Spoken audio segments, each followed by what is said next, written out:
¿Qué es lo que propiamente nos va a decir un autor como Jacques Derrida? Bueno, tenemos que entender que esta ética de construccionista es una de las éticas más actuales que hay. Es una ética, una propuesta ética que surge a partir de la destrucción que Nietzsche ya había hecho. ¿Por qué siempre mencionamos a Nietzsche? Porque Nietzsche es un parteaguas fundamental en la historia de la ética, porque es el que va a destruir, de alguna manera, todas estas propuestas universalistas, ¿no? Es decir, hasta Hegel, de que encontramos una idea bastante global de cómo debe portarse el ser humano, llega Nietzsche y les dice todo esto, vamos a meterlo en un saco y los vamos a porrear, y los vamos a tirar, y ahora lo que vamos a hacer es dejar al hombre libre. Esto tiene varias condiciones importantes. Nietzsche es un cuate que le va a pegar a todo, a la moral, a la ciencia, a la religión, a la historia, a un montón de cosas, ¿no? Y en ese sentido es también un hombre, como dice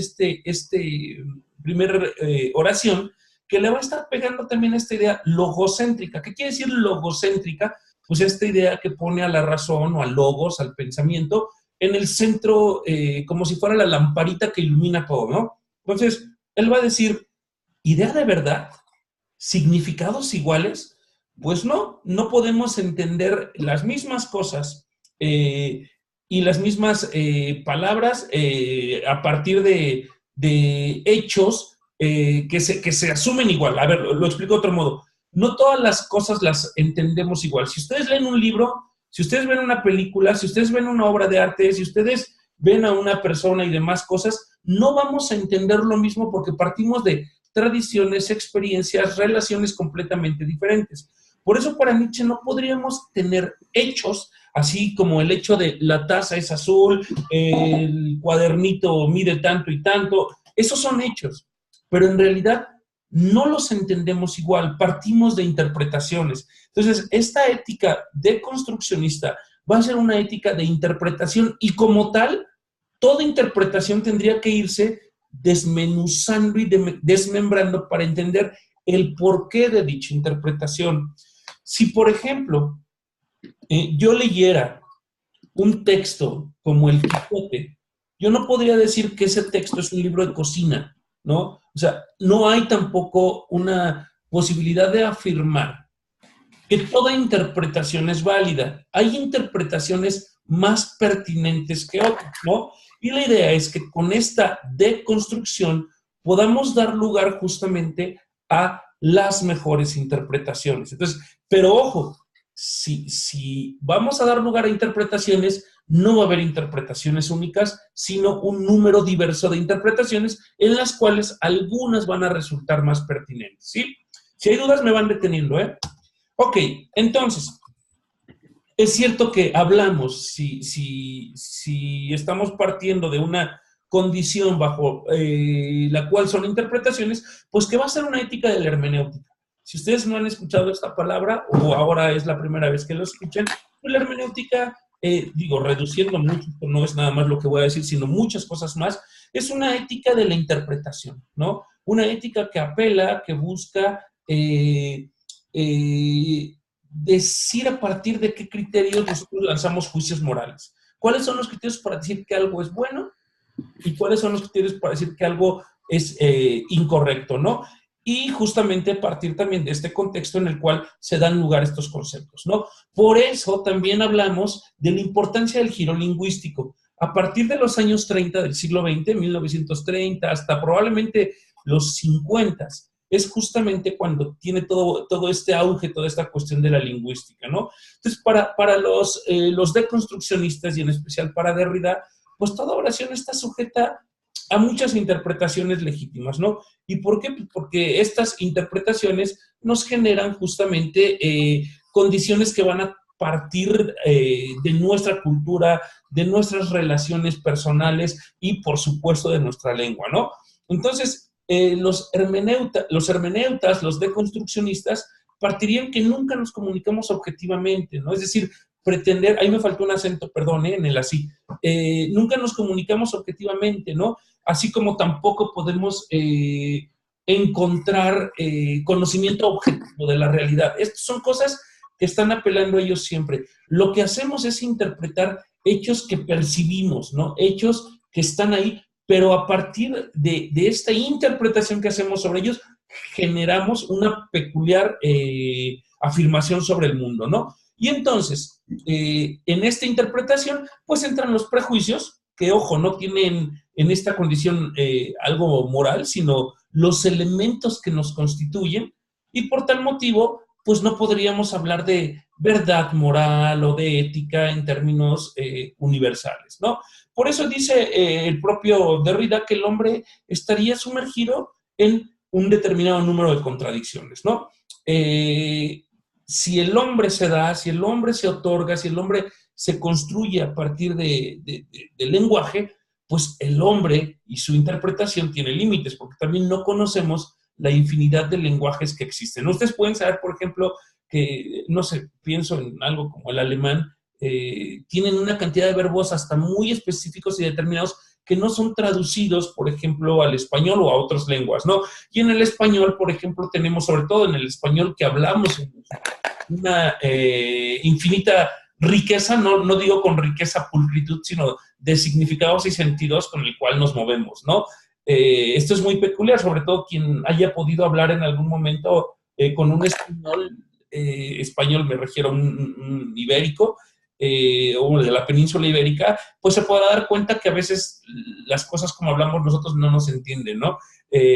Justamente por esta amplitud que nosotros le hemos dado al lenguaje español, ¿no? Entonces, sí tiene un límite, la interpretación va a partir de estas estructuras sociales, culturales, morales, que tenemos, lingüísticas también, y pues las lecturas entonces en ese sentido que hacemos del mundo no pueden ser dogmáticas, es lo que dirían los hermeneutas, ¿no? Los deconstruccionistas. No leemos todos el mundo de una manera homogénea, sino que cada quien va haciendo una lectura peculiar y particular. Es cierto, nosotros, por compartir cierta cultura, cierta tradición, cierto todo, sí lo leemos con ciertas pautas, con ciertos signos, con ciertos símbolos de igual manera. Pero ya lo habíamos platicado con otras perspectivas. Puede ser incluso que alguien que habite en nuestro propio país, en una región mucho más de condiciones paupérrimas, no haga la misma interpretación del mundo que la hacemos nosotros que habitamos en una ciudad urbana,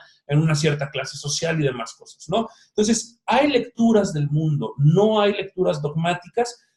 No podemos pretender que todos comprendemos el mundo de una misma manera, y en ese sentido, pues también sería una crítica a las éticas universalistas, ¿sí? Bien, en ese sentido, pues el problema, y eso lo digo yo con todo ¿cómo lo podría decir? El problema que veo ahí, justamente, el problema es la relativización de hechos. Porque si cada quien hace una lectura del mundo, pues entonces tenemos un montón de mundos como tal, ¿no? Y ahí justamente me parece que estaría el reto, ¿no? Tanto la ética emotivista que ahora explico más adelante, como esta, tienen ese problema para mí, me causan un poquito de comezón, ¿no? De comezón en el buen sentido, porque entiendo que hacen una lectura muy concreta de lo que pasa en el mundo, pero no apelan tampoco o apelan a una condición mínima de tratar de comprendernos entre todos, ¿no? Por eso el ejemplo que dieron a mí de la ONU me pareció bien interesante. Hay un esfuerzo, hay un intento justamente porque estas lecturas del mundo pues se conjuguen justamente en algo que por ahí vamos a verlo más adelante, en la otra perspectiva, pues va a ser la confianza en la palabra, ¿no? Pero bueno, regreso a este rollo del giro lingüístico en la ética deconstruccionista. Nosotros en ese sentido vamos a estar siempre representando elementos del mundo a partir de nuestro lenguaje, y en ese sentido, pues todo en el mundo y todos en el mundo somos justamente texto, ¿no? De ahí, eso es a lo que les decía, la idea de las éticas deconstruccionistas es apelar a una intertextualidad, ¿no? ¿Cómo puedo yo hablar con el otro si el otro también es un lenguaje, ¿no? Y ahí, por ejemplo, pues están el buen Heidegger, el propio Nietzsche, el propio Paul Ricoeur, que son autores que le han apostado mucho a esta idea del lenguaje como el hogar en donde el hombre habita, donde el hombre vive, ¿no? Va a ser bien interesante porque estas no son éticas que hoy estén acabadas, ¿no? El propio también Habermas, que ya vimos con las éticas del lenguaje, con las éticas sí, del lenguaje como tal, ¿no? Entonces vamos a ver que hoy, en gran medida, las éticas están apelando a algo que es esencial en el hombre y que es justamente el habla, el texto, estas interpretaciones que nosotros somos, ¿no? Sí, en ese sentido, esto lo dijo Ana Pau cuando estaba explicando su propuesta. Otras perspectivas éticas sí tienen perspectivas unitarias, sí, acuérdense Kant, acuérdense el utilitarismo o el comunitarismo o el consecuencialismo, que apuestan a perspectivas unitarias, lógico-formales, en donde, por ejemplo, apuestan a que un poder político central, no entendiendo político como la estructura política que entendemos nosotros, sino un ámbito que rige en el centro, en donde sí apuestan a patrones que todos entendamos de la misma manera, por ejemplo, en el ámbito estético, ¿no? El deconstruccionismo, no. El primer punto que apela a la ética, pues nos dice, estamos con seres que interpretan, con seres que están leyendo mundo a partir de una estructura, ¿no?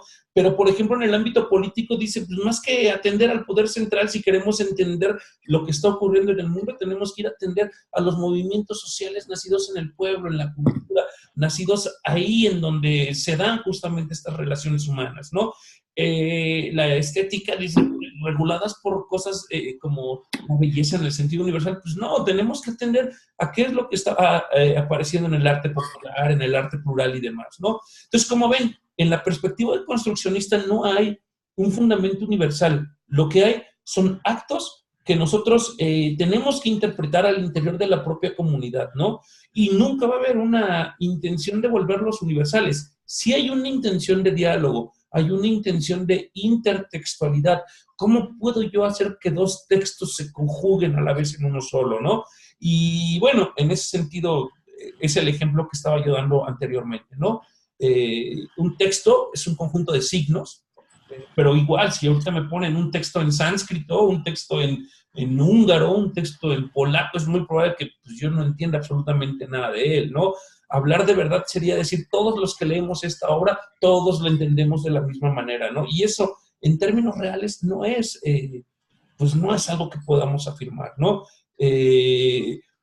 Pretender que todos entendemos lo mismo es aceptar que los textos, que el mundo solo se da de una manera, que la verdad con respecto a la ética solo hay de una manera, y pues no, en realidad estas perspectivas éticas apelan justamente a esta diversidad pues, que existe no solo en el ámbito ético, sino en el ámbito político, en el ámbito económico, en el ámbito estético o de la belleza y demás cosas, ¿no? Entonces, repito, apelamos a que en la deconstrucción tenemos que hacer patentes todas esas estructuras que nos conforman y tratar a partir de eso de generar intertextualidad, ¿sí?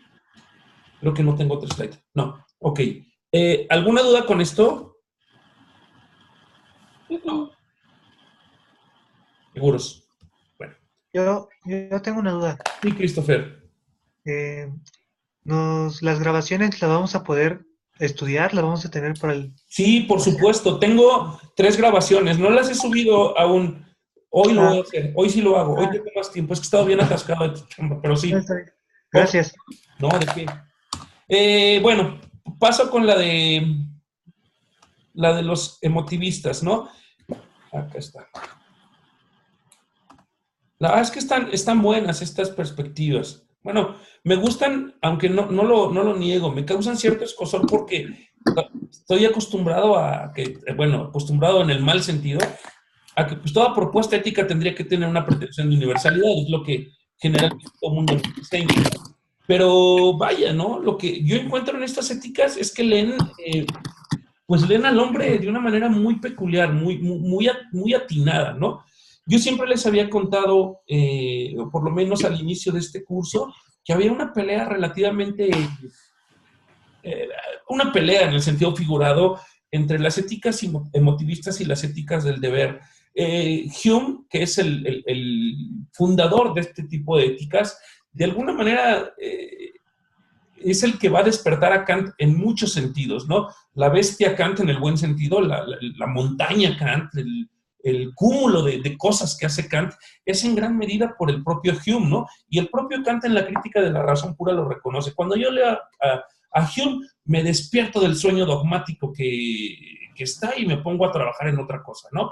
Pero de alguna manera, lo que hace Hume tanto en la parte epistémica, cuando ustedes a lo mejor revisaron ya lo de los juicios sintéticos y todo eso, lo que va a hacer Hume en la parte epistémica con Kant, lo va a hacer también en la parte de la ética, ¿no? Hay una frase súper famosa de Hume que siempre me gusta decir porque creo que es muy reveladora y es: la razón es esclava de las pasiones, ¿no? Con esa frase me parece que podríamos marcar por dónde va a ir la propuesta ética de Hume.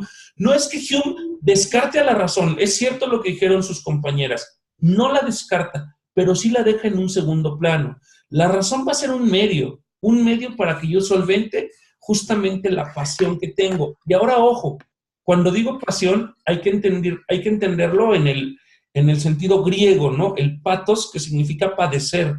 O sea, los padecimientos que tengo en términos emotivos, sensitivos, volitivos, son cosas que me van a llevar a acciones para solucionar justamente esas pasiones, esos padeceres. Siempre pongo el mismo ejemplo. Si padezco hambre, pues mi razón va a ver si hay un árbol de manzanas, cómo la bajo para alimentarme y que mi hambre se vaya. Si padezco frío, que es también una sensación, pues mi razón buscará los medios para poder solventarme ese frío, ¿no? Entonces, de alguna manera, la ética emotivista, pues va a partir justamente de esto, ¿no? Uno, no encontramos el fundamento en la razón, sino en los sentimientos que las personas despiertan en nosotros. En ese sentido, va a ser una crítica al intelectualismo moral. Hume no conoce a Kant, pero va a estar centrada su crítica en que el intelecto es el fundamento de la moral. Va a decir: no es cierto. O sea, nosotros somos pasionales y como tal individuos, pues nos movemos justamente por esas pasiones, ¿no?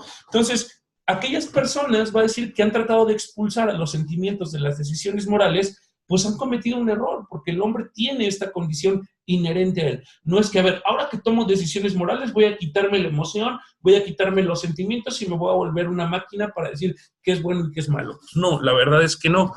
Él diría entonces, más que nada haciendo alusión a las éticas universalistas como la de Aristóteles, que dice: bueno, si las pretensiones éticas, si las pretensiones de las éticas racionales son de este tipo, si el hombre es pensante, entonces debe vivir así. Si el hombre tiene una tendencia natural a conservar la vida, entonces todos los actos tienen que estar dirigidos a esto, ¿no? Él va a decir: pues ya, esto es como bien absurdo, ¿no? Porque esto es pretender justamente que en el ser humano hay una idea de naturaleza, cuando vamos a ver que no es así. Entonces, fíjense, crítica al intelecto. Los sentimientos no pueden ser expulsados y las éticas anteriores a Hume van a decir: el hombre sí tiene una naturaleza, una esencia, y esa esencia lo va a llevar a ser que su moral sea ad hoc, adecuada a esa propia esencia. Vamos a ver cómo lo resuelve él, ¿sí? Uno nos va a decir: no podemos deducir normas morales desde hechos morales. Todas las éticas, estoy leyendo para irlo explicando, todas las éticas que fundamentan la moral en el análisis de la naturaleza humana están cometiendo una falacia naturalista. ¿Qué quiere decir esto? Si el hombre es por naturaleza de un modo, pues podríamos hacer algo con respecto a cómo se comporta si es que ya es de este modo. Sería como una falacia de petición de principio. Igual y ni se acuerdan de las falacias que vieron en algún momento, pero si todos, fíjense, si el hombre es bueno por naturaleza, pues ya entonces, ¿para qué hacemos ética? ¿Para qué? Si el hombre ya es bueno por naturaleza. Si de hecho, o sea, por eso dice desde los hechos, si de hecho el hombre es bueno, pues entonces, pues ya, no hagamos nada, pues es bueno. Si el hombre es malo por naturaleza, pues ya que nos toca hacer, pues ya no. Si el hombre cuida la vida por naturaleza, pues entonces ya no hay que hacer nada porque la va a cuidar por naturaleza. Entonces, está teniendo una falacia de petición de principio basada en que el hombre tiene una esencia moral. Entonces él dice: pues no, no es cierto. Primera cosa, no es cierto. No podemos pretender que el hombre tenga una naturaleza moral dada, ¿sí? Dos, la razón no nos va a mover en absoluto. La razón lo que va a hacer es pensar el mundo, es hacer análisis del mundo, pero no nos va a mover.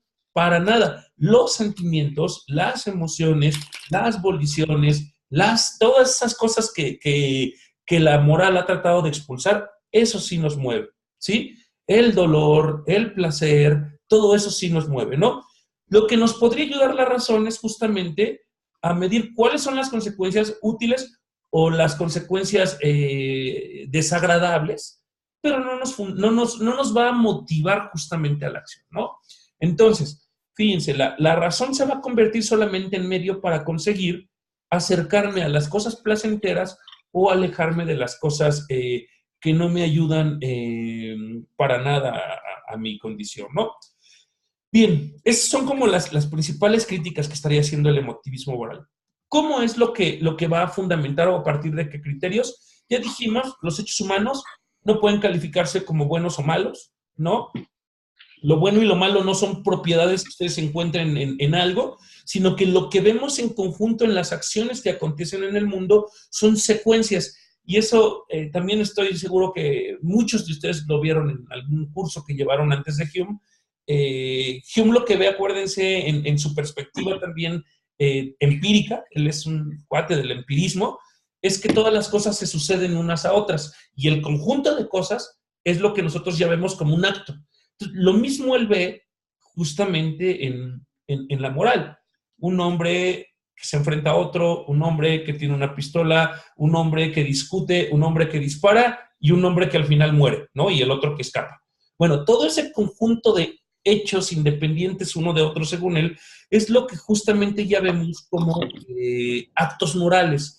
Así como vemos en una taza el color, la forma, el contenido, el tamaño, el peso, lo que sea, nosotros no vemos en la taza sino ya el conjunto de eso como un objeto del cual me sirvo para beber café. Lo mismo ocurre en la moral. Nosotros lo que vemos es cómo ese conjunto de hechos que se suceden unos a otros nos trae aprobación o desaprobación.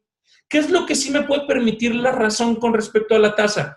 Ese análisis. Mido la altura, veo el color, veo la textura, veo todas esas cosas. Y lo mismo puedo ver yo con respecto a los hechos que se suceden en el mundo. Pero los hechos morales no los juzga la razón. Te puede decir, lo que ocurrió fue, número uno, el ser humano se acercó al dos, número dos, discutieron, número tres, lo mató. Ahí se queda la razón. Ese es el análisis. Pero quien juzga justamente todo eso, qué crueldad tuvo el individuo al actuar de esa manera, lo hace, dice Hume, el corazón o los sentimientos, ¿sí? Entonces, lo que estaría diciendo Hume con esto es que la esfera moral tiene mucho más cercanía con la esfera del gusto. Ustedes van a ver una obra de arte, una película de cine, ustedes van al teatro y dicen, ¿me gustó o no me gustó? ¿Por qué? Pues porque la belleza no está ahí, sino en lo que nosotros percibimos de ella, ¿sí? Los crímenes, lo inmoral, es eso desagradable que nos surge de ahí. Y ahí es lo que entonces Hume estaría diciendo. Si hay sentimientos que compartimos, lo desagradable es algo que todos podemos entender, aunque los objetos que nos causan eso no sean los mismos para todos, ¿sí? De ahí, por ejemplo, que entonces Hume sí empiece a pensar, pero hay cosas que sí pueden ser desagradables a la mayoría. Hay cosas que sí pueden ser agradables a la mayoría. Vamos a ir viendo un poquito cómo esta es la pretensión de unidad o de universalidad que Hume va a ir buscando, ¿no? Un poquito hablando de esto, de nuevo, que ya habían ustedes comentado, bueno, el equipo que expone, la esfera de la razón, pues habla sobre el conocimiento, verdad, falsedad y todo esto, ¿no? Enseña medios para alcanzar fines, sí es cierto, descubre lo que hay a su alrededor, pero nos muestra más que nada cómo están las cosas en el mundo, ¿no? No motiva la acción. Mientras que en la esfera del gusto, lo que me gusta y lo que me disgusta, allí están la estética, todo lo del arte, todo lo de lo bonito y lo feo, y también están ahí la experiencia moral, ¿no? ¿Por qué? Porque esta esfera del gusto nos proporciona tanto ideas de belleza y deformidad, esto está súper bello, esto está deforme, bueno, no deforme, sino feo, como también esto me gusta, esto no me gusta porque tiene condiciones de vicio, ¿no?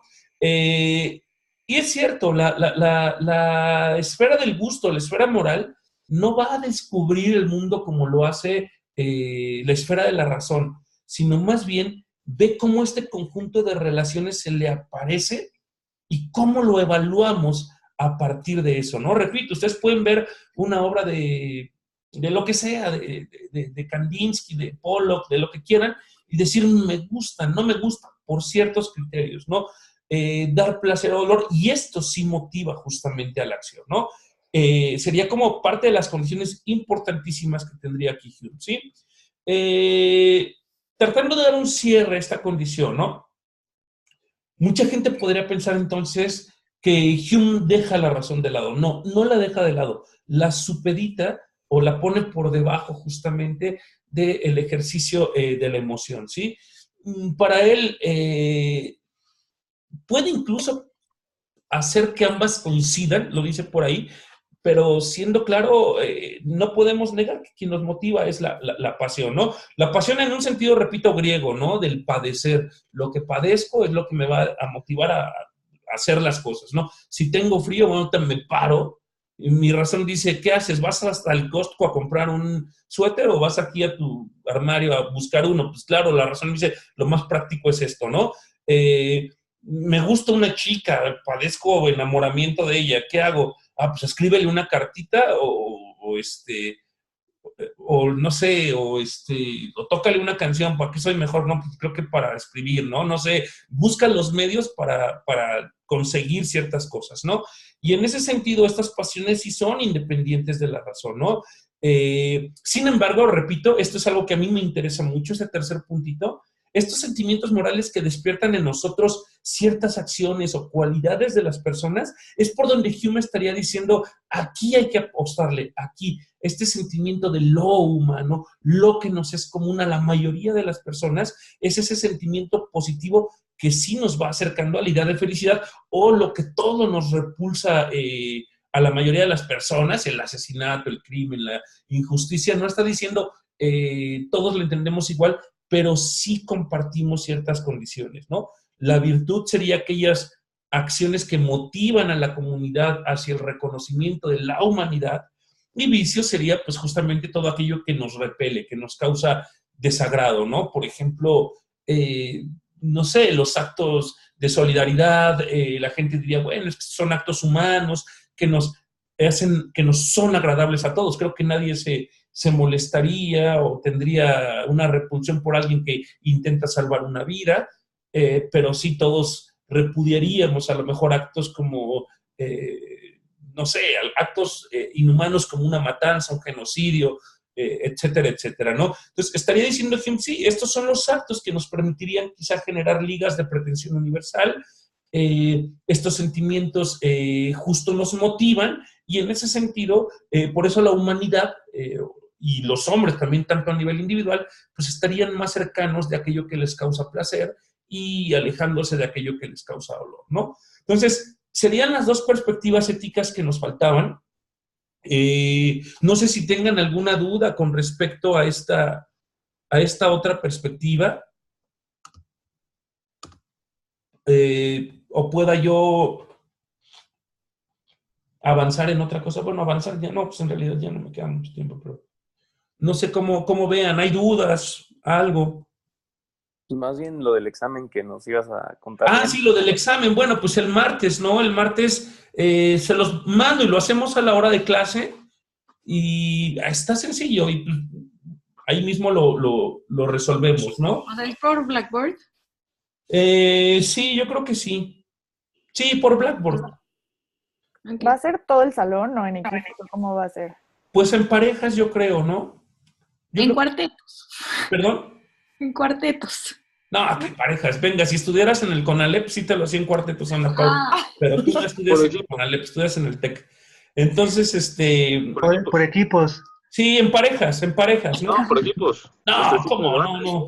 Venga, en pareja lo hacemos. Y pues sí, ese día hago las parejillas y todo eso, ¿no? No, nosotros. Frida, venga. Ahí vemos. Ay, profe. Todavía ni lo hago yo. Ya, Mario, deja de mover las cosas. Necesito ponerme bien ahí al tiro. Ándale, con que nosotros elijamos a la pareja. Bueno, ustedes eligen su pareja, pero sí, va a ser algo bien sencillo. Pues, ¿qué les puedo preguntar? Lo único que hemos visto son las 6 perspectivas y una resolución de caso, algo parecido al anterior. No les fue mal en realidad. Entonces, nada más, ya suban ahora sí sus presentaciones o su slide o su infografía o su videíto o lo que hayan hecho ahí al foro de discusión para que puedan estudiar. Si veo que están muy chafa, les pongo las que yo hice, ¿vale? Mario, y otra pregunta. Bueno, esto es de lo del ensayo. Ajá. Y bueno, es más como particular. ¿Crees que me puedas ayudar como a decidir a partir de qué perspectiva desarrollar mis argumentos? Porque no sé como por cuál irme, o si mezclar o... Sí, está chido. ¿Hoy qué día es? 20. 20. ¿Pero qué día? Viernes, ¿va? Viernes. Viernes. ¿Cómo andas el lunes? ¿Tienes alguna hora? Mándame un correíto con tus horarios libres el lunes, ¿va? Vale. Yo también quiero que me asesore un poco con eso. Échenme un correo. Si necesitan ayuda, échenme Oye, un correo. Yo tengo una duda. Tiene que ser una perspectiva de las que a fuerza vimos aquí, porque yo encontré una de Rawls y esa me gustó. Y no sé Bueno, si- es que Rawls es una perspectiva deontológica y es una teoría de la justicia. ¿Está bien? ¿Está súper bien? Sí. Sí. Yo quería ver Rawls más adelante, hacia el final. Tengo 5 temitas de los que ya les había platicado y que vamos a trabajar con lecturitas pequeñas y a discutir aquí en clase y haciendo algo así, ¿no? O sea, ya después de los exámenes y el ensayo, nos metemos ya con detalles así bien peculiares de estos temitas. ¿Sale? Ok. Sí.